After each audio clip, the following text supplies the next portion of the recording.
नमस्कार, मैं हूं प्रदीप कुमार। आप देख रहे हैं पॉलिटिकल आइडिया के आज के इस अंक में आप सभी दर्शकों का बहुत बहुत स्वागत है। मित्रों, बिहार में विधानसभा चुनाव अब लगभग कह सकते हैं कि माहौल अपना बना चुका है। अब परिदृश्य लगभग कुछ कुछ साफ होती हुई दिख रही है, लेकिन कई ऐसे विधानसभा क्षेत्र हैं जहां पर कि स्थानीय राजनीति और राज्य की राजनीति के बीच टकराव दिख रहा है। कई बार जो जो चूंकि बिहार का चुनाव में जातीय और सामाजिक समीकरण के बगैर बिहार के न चुनावी राजनीति की चर्चा पूरी हो सकती है और न राजनीति बिना जातीय समीकरण के चुनाव पूरा हो सकता है। तो जब हम बात करते हैं बोचहा विधानसभा सीट की, बोचहा विधानसभा सीट मुजफ्फरपुर जिले में पड़ता है और जिला मुख्यालय के सबसे नजदीक अगर कोई विधानसभा सीट है तो बोचहा विधानसभा सीट है और ये सुरक्षित विधानसभा सीट है। इसलिए ये विधानसभा सीट महत्वपूर्ण है क्योंकि पिछली बार आपको पता है, पिछली बार मुकेश सहनी की वीआईपी को जो 4 विधानसभा सीटें जीतने को मिली थी, जीते थे मुकेश सहनी, उसमें 2 विधानसभा क्षेत्र था दरभंगा जिला का, गौरा बौराम और अलीनगर। इस बार भी चर्चा में है दोनों विधानसभा सीट, क्योंकि गौरा बौराम से मुकेश सहनी के भाई लड़ रहे हैं चुनाव और अलीनगर विधानसभा सीट से सुप्रसिद्ध लोक गायिका मैथिली ठाकुर चुनाव लड़ रही है। वैसे ही मुजफ्फरपुर जिले में भी 2 विधानसभा सीट जीती थी मुकेश सहनी की पार्टी ने। एक था साहेबगंज, जहां से राजू कुमार सिंह, जो वर्तमान में बिहार सरकार में मंत्री भी है, वो चुनाव जीते थे, और दूसरी सीट थी यही बोचहा विधानसभा सीट, जहां से वीआईपी की टिकट पर मुसाफिर पासवान चुनाव जीतने में कामयाब रहे थे। लेकिन आपको याद रखना होगा कि मुसाफिर पासवान को जब 2020 में यह सीट मिली थी तो 2015 में, उससे पहले के चुनाव में बीजेपी की टिकट पर बेबी कुमारी, बेबी देवी कह लीजिए, वो चुनाव जीती थी। ठीक है, तो बीजेपी की वो सिटिंग सीट थी जो कि बीजेपी ने वीआईपी को दिया था। उसी प्रकार से लेकिन हुआ क्या कि कुछ ही दिनों के बाद जो तत्कालीन विधायक थे जीते हुए मुसाफिर पासवान, उनका निधन हो गया और उसके बाद जब उपचुनाव हुआ तो उनके मुसाफिर पासवान के पुत्र अमर पासवान ने वीआईपी की टिकट पर लड़ना उचित नहीं समझा और वो राजद की टिकट पे लड़े, तो सब समीकरण तहस नहस हो गया। तो राजद की टिकट पर लड़े अमर पासवान, वीआईपी की टिकट पर लड़ी गीता देवी, जो कि पूर्व में मंत्री रहे रमई राम की पुत्री है गीता देवी, वो लड़ी वीआईपी की टिकट पर। और बीजेपी की चूंकि सीट खाली हो गई थी, मुकेश सहनी गठबंधन से अलग हो गए थे, तो उस सीट पर बीजेपी ने फिर से बेबी देवी को टिकट दिया। लेकिन बेबी देवी 36,000 वोट से हारी। उसके कुछ स्थानीय कारण थे, चूंकि वो विधानसभा सीट ऐसी है, शहर से सटा हुआ सीट है और 2 वर्ग प्रमुख महत्व रखता है वहां की राजनीति में। एक तो सवर्णों में भूमिहार जाति के का जबरदस्त प्रभाव है वहां पर, और दूसरा पासवान जाति।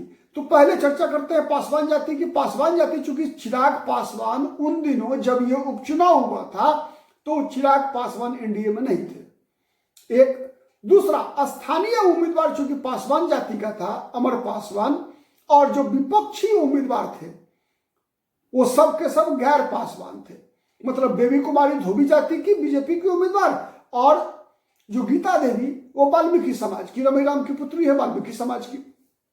तो पासवानों का एक छत्र वोट जो है अमर पासवान को मिला था।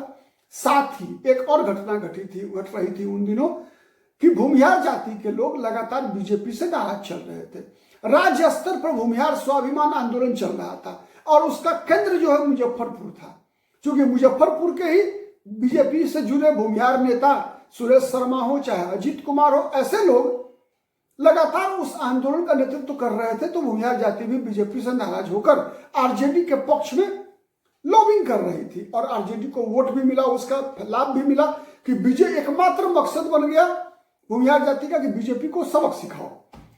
तो उसी में यह सीटें बीजेपी 36,000 वोट से हारी, और जब वीआईपी की उम्मीदवार जो गीता देवी थी उनको भी 29,000 वोट मिला था।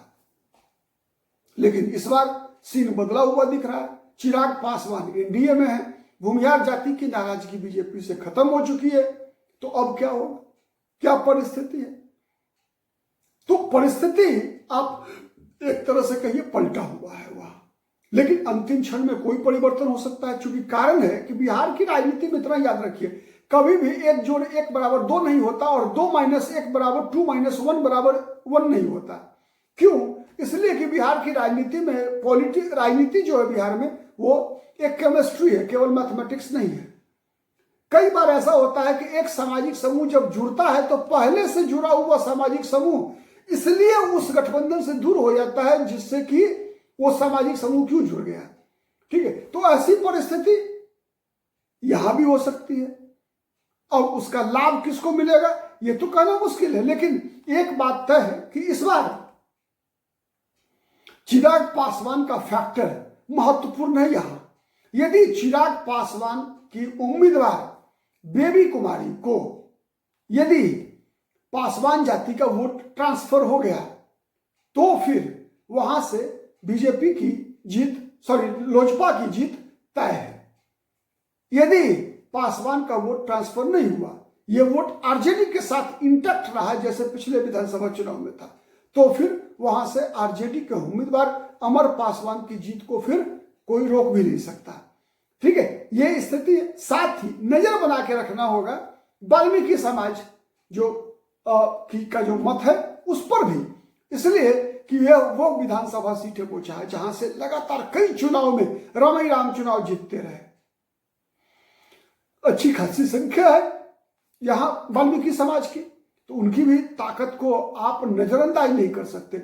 और जो मैंने कहा था ना कि हर क्रिया की प्रतिक्रिया होती है, तो वर्तमान परिस्थिति ऐसी दिख रही है जहां पर कि पासवान जाति के वोटर के खिलाफ वाल्मीकि समाज का वोट जाता है। तो अगर ऐसा कुछ हुआ तो फिर परिणाम फिर चौंकाएगा। साथ ही लेकिन एक बात तय है, पिछली बार की तुलना में बेबी कुमारी मजबूत स्थिति में है। उसका कारण सबसे बड़ा है, एक तो चिराग पासवान का साथ मिलना, दूसरा जो बीजेपी और एनडीए का वोट बैंक है वो इस बार इंटैक्ट है, उसमें कोई सेंधमारी नहीं हो रही है। सवर्ण, ब्राह्मण, भूमिहार की अच्छी खासी संख्या है तो वो एकजुट है, वैश्य वर्ग के लोग एकजुट हैं, अति पिछड़ा वो एकजुट है।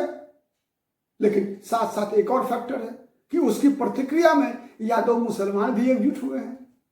तो ये वास्तविकता है बोचहा विधानसभा सीट की। अब फाइनल परिणाम के लिए तो 14 नवंबर का इंतजार करना पड़ेगा, जिस दिन बिहार में 243 विधानसभा सीट का ईवीएम खुलेगा और दिन के ढलते ढलते हर विधानसभा सीट का परिणाम आ जाएगा और फिर उसके बाद एक नई सरकार। आज के लिए इतना ही। बहुत बहुत धन्यवाद। नमस्कार।